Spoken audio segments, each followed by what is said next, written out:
English translation, 451st contact. Wednesday, 13th June, 2007, 15:13 hours. Just had to hurry to drink my coffee, because I talked to Daniela first and gave her some planning instructions on planting transplants. But be welcome and greeted, dear friend. I am glad, Pata, to see you again today in my den. I also greet you in my turn, friend Edward.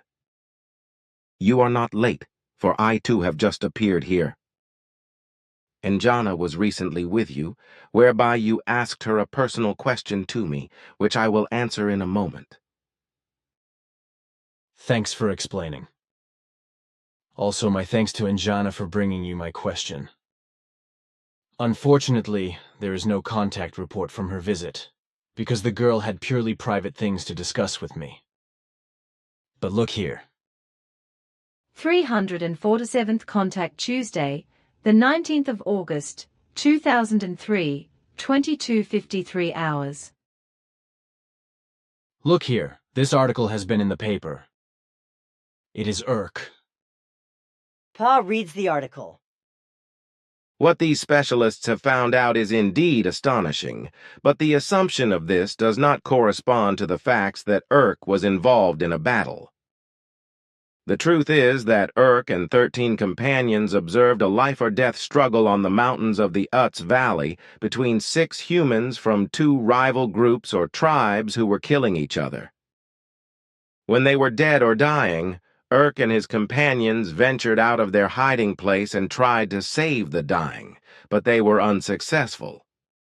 And since Irk's weapons were already quite damaged from years of use, he partly took possession of the weapons and clothes of the already dead, as well as of those who died under his and his companions' helping hands. Irk himself was indeed not involved in the battle, neither were his companions, and was not murdered, for he was indeed killed by an unfortunate fall during an epileptic seizure, in which one of the arrows he had captured penetrated his body, and he was left to his fate by his companions, several of whom had to lose their lives in the storm.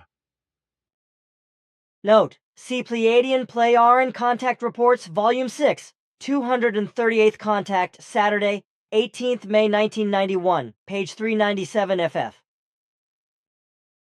This is the real truth about Irk's death. The following article in the Stern Journal number 22 of 24.5. 2007 has now been published. The Iceman. The body that 2 hikers found on the 19th of September 1991 at an altitude of more than 3,200 meters near the border between Austria and South Tyrol on the edge of a thawed ice field was badly mutilated. Today we know that the end of the 45-year-old man, who was about 1.60 meters tall and wore the impressive Stone Age travel gear, is the oldest known murder case in history. Researchers have dated the Alpine Glacier mummy, who is now called Ötzi by the whole world, to 5,350 years of age. The hiker was probably ambushed, and an arrow pierced his left shoulder blade. Recent computer tomographic images taken by the chief pathologist at the Central Hospital in Bolzano, Eduard Egarter Wiegel, show that the tip shredded vital blood vessels. The physician is convinced that the victim lived at most another 1 or 2 minutes. But who was Ötzi? The hypotheses range from a shepherd who was attacked to a tyrant who was assassinated by his clan. The latest variant comes from the Flint specialist and former chief geologist of the Ötzi project, Alexander Binsteiner. There is much evidence to suggest that the Glacier Man was a copper prospector from the south, one who ensured the supply of the coveted metal from north to south, and the transfer of technology from northern Italy to the northern Alps. And he was obviously not alone. For as the latest CT images show, the wooden shaft of the arrow had been carefully pulled out of the wound. Binsteiner's explanation: Ötzi was no longer able to do this. Nor could it have been the perpetrator, because he would certainly have taken the valuable equipment with him. Therefore, only companions who were able to successfully fend off the attack and then buried the dead man in a sleeping position and with his personal belongings are considered for this, as was customary at that time. It is strange that scientists now believe that Urk was not alone and that a raid or something went down. It just seems to me that our contact talks play a crucial role in this, since they talk about Urk being on the road with 13 companions, and that everyone witnessed a life-or-death struggle between two other rival groups, with a number of deaths. It seems very suspicious to me that those who are tracking down Urk are now suddenly taking up our discussed facts and talking about the fact that Urk was not alone. Very odd. Actually, it seems strange to me that people are now talking about Urk not being alone. One more question.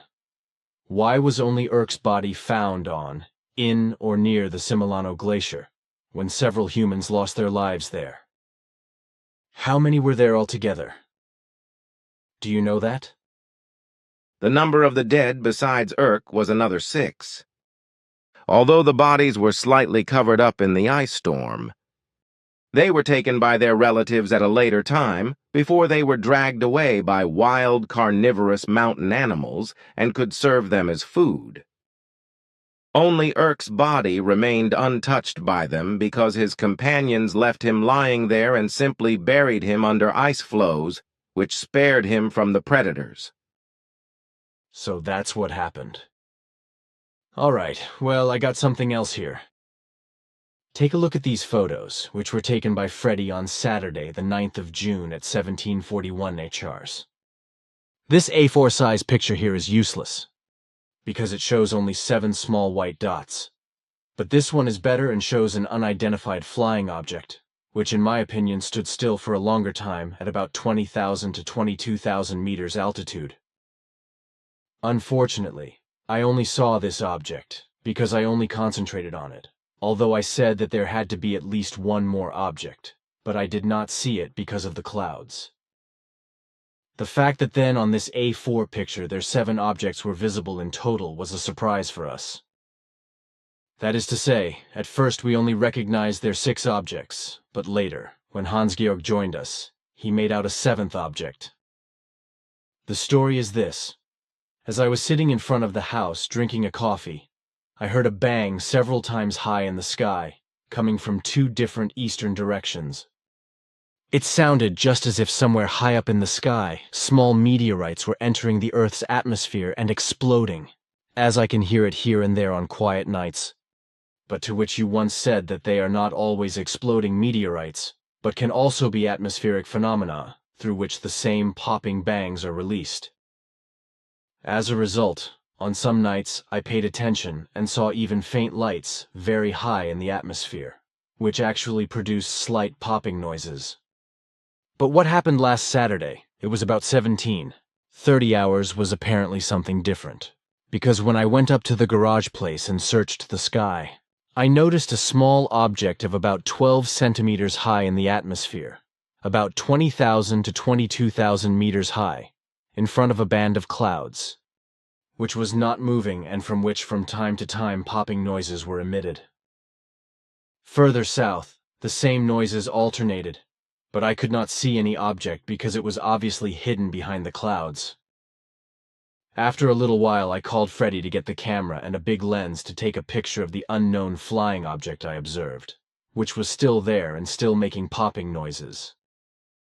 But this took a long time, because he simply could not make out the object. Only after several minutes did he see it, when I took the roof frame by the garage to give him a clue.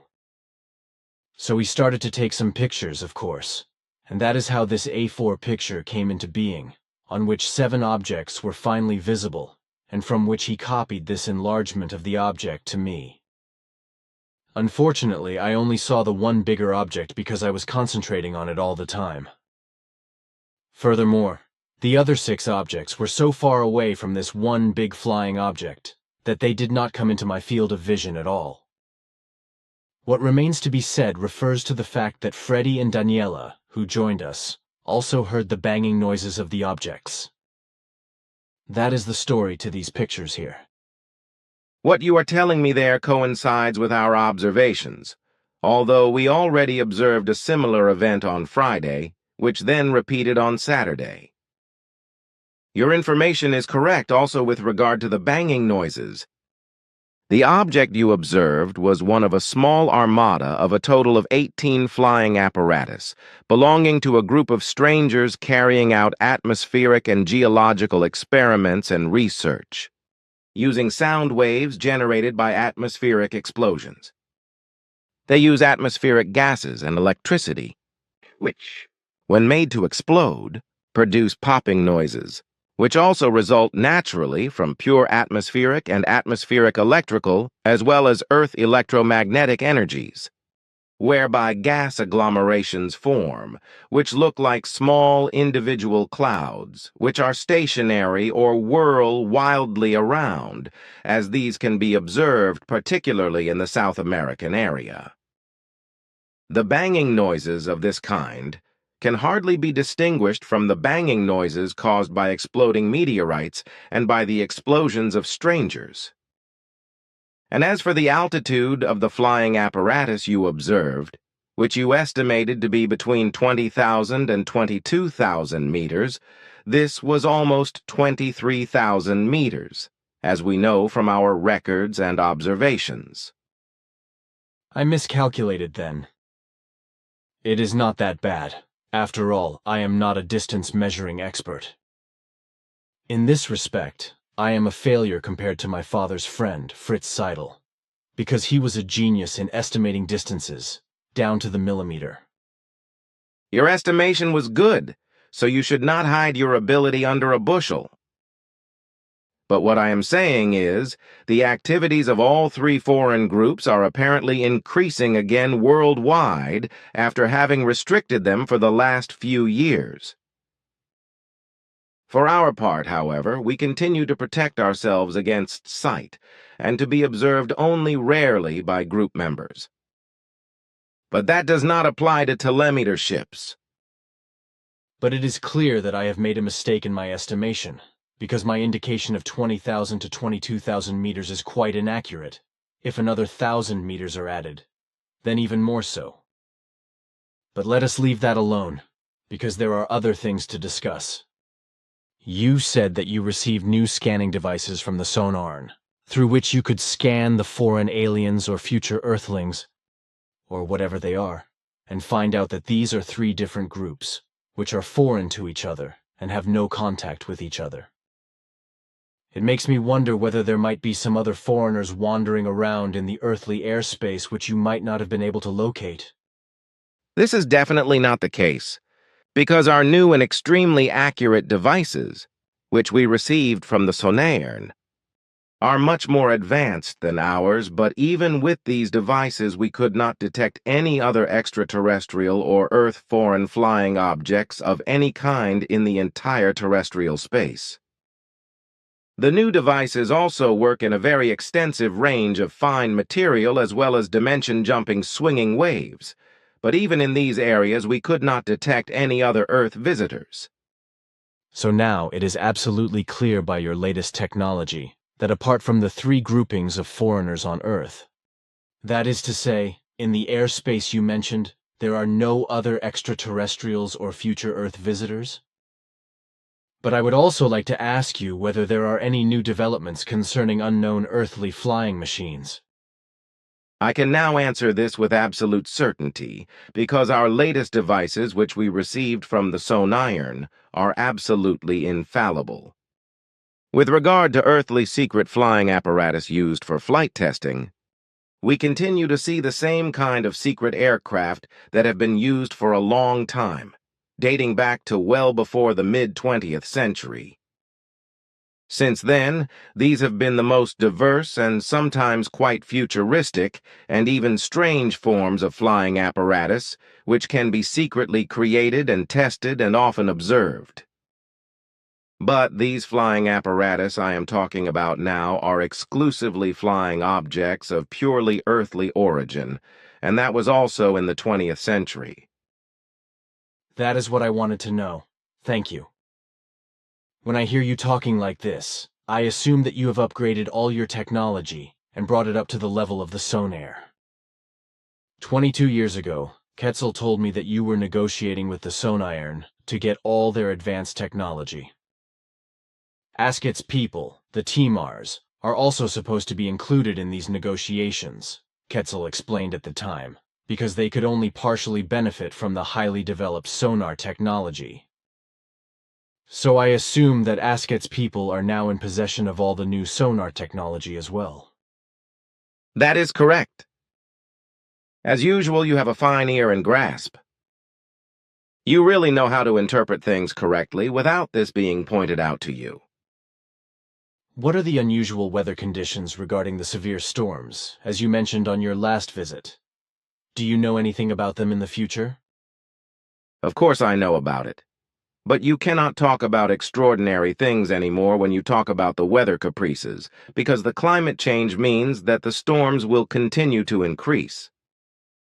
Storms alternate with droughts, and droughts alternate with tempests and severe storms and hurricanes.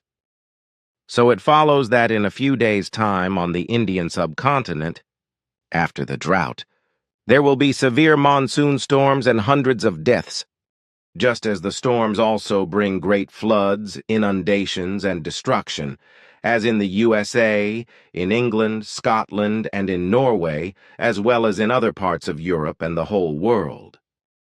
This, while the USA, France, Spain, Greece, Turkey, and Romania, as well as the whole of Southeast and Southern Europe are affected by severe heat waves and droughts, which have their origin in Africa, from where the great heat is driven northwards across the Mediterranean Sea. Large forest fires will also be caused by the heat, also in the USA and in Southern Europe, but also on other continents, where the heat will also be great. Furthermore, an earthquake with a magnitude of 6.1 will occur on the island of Java, followed by a quake in the Mediterranean Sea, which will shake several Greek islands. Climate change is therefore unstoppably taking its course. And there are many hundreds of irresponsible wannabe scientists and even Nobel Prize winners on television, in journals and newspapers who can still claim that the whole thing of climate change, with all the natural disasters and their tremendously deadly and destructive effects, was completely natural and has always been so. These loudmouthed know-it-alls are liars and trivializers of the effective facts, and certainly either megalomaniacs and completely taken in by their own nonsense claims. On the other hand, however, there are others who are paid by companies and corporations for their feeble-minded assertions in order to boost the consumption of their goods and earn millions by lying. Also feeble-minded esotericists and other deluded believers, as well as crazy image and profit-hungry authors and editors of mystery journals, etc. of all kinds, blow the same horn and make assertions that are far from any truth, by fine-talking about the climate change and by denying the climate catastrophe that has begun. So there is no reference whatsoever to the fact that the main cause of the climate catastrophe is based solely on human overpopulation and all its effects. In fact, they all spread unparalleled lies, for which they are paid by irresponsible economic corporations, etc., because they can sell their products and make horrendous profits. Likewise, however, this also happens in the opposite respect, because even through the spreading of the truth, the most diverse corporations and companies gain immense profits, especially when horrendous exaggerations are made with the truth.